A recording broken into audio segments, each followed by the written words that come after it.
Il vampirismo energetico è un fenomeno molto diffuso nella società attuale.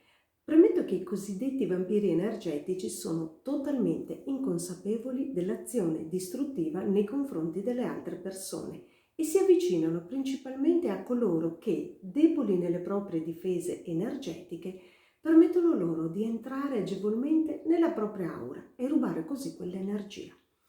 La loro però è una pura azione di sopravvivenza. Cerchiamo di capire un po' meglio quello che accade. Lo sviluppo dell'energia vitale avviene nel momento in cui si riducono fino a eliminarle le forze che contrastano l'avanzamento e dell'evoluzione umana. È un'autoproduzione che ogni essere umano deve essere in grado di porre in essere per evitare di divenire un parassita, perché questa condizione porta alla morte su ogni piano esistenziale, perché nel momento in cui l'elemento da cui si ruba l'energia vitale viene a mancare, ecco che subentra la morte. È un po' come l'auto che non può funzionare se qualcuno non la rifornisce di carburante dall'esterno. Esistono per ognuno forze avverse, sia esterne sia interiori. Per uno sviluppo esistenziale corretto vanno trasmutate e modificate a nostro favore, un po' come avviene proprio nelle arti marziali, dove si utilizza la forza e l'energia dell'avversario a proprio vantaggio, ossia si trasforma l'energia dell'attacco in energia di difesa, esattamente come l'energia eolica, per esempio, diviene energia elettrica. I concetti si equivalgono molto. Le energie avverse più forti sono quelle che derivano da ignoranza, da stupidità, da fanatismo e da mentalità distruttiva. Sono proprio queste che alimentano il fenomeno del vampirismo energetico, che è molto diffuso nelle società in cui meccanicità, dipendenza, senso di colpa, lamento, giudizio, sopraffazione sono ben radicati, solidi e difficilmente disgregabili.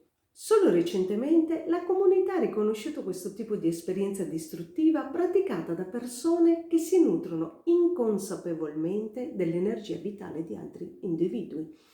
E questo accade perché sono impossibilitati a produrla da sé. Riconoscere queste persone è piuttosto semplice, schermarsi da loro un po' meno quando soprattutto se ne ignora l'esistenza.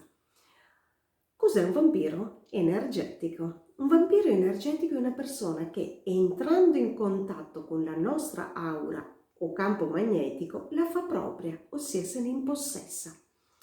Nella saga di Harry Potter questa figura è ben rappresentata dai dissennatori. Questi infatti cosa fanno? Si nutrono della felicità e della speranza e quindi della vitalità della persona con cui entrano in contatto. L'effetto di entrare in contatto con queste persone ignare è una particolare stanchezza e spossatezza, una perdita della concentrazione e in casi più estremi anche dolore e sofferenza sul piano fisico, giungendo a farla diventare una vera e propria malattia. Ci rendiamo conto quindi di quanto deleteria sia la presenza di queste persone nella vita di chi è già in difficoltà a gestire la propria sopravvivenza. In sintesi, il vampiro energetico è colui che attacca e si impossessa in maniera subdola delle energie degli altri, generando sfavore per loro e un grandissimo favore per se stesso. Si tratta quindi di pura egoità. Il vampiro energetico preferisce rubare l'energia agli altri invece di generarla da se stesso. È un vero e proprio parassita sociale. Egli riesce infatti a entrare nel punto di massima debolezza della persona, li si aggancia e si ricarica, svuotando chi è stato preso però di mira, ammesso che questo non sia capace di schermarsi. In effetti, quando ci si separa il vampiro energetico si è ricaricato, mentre il malcapitato è spossato, è privo di forza.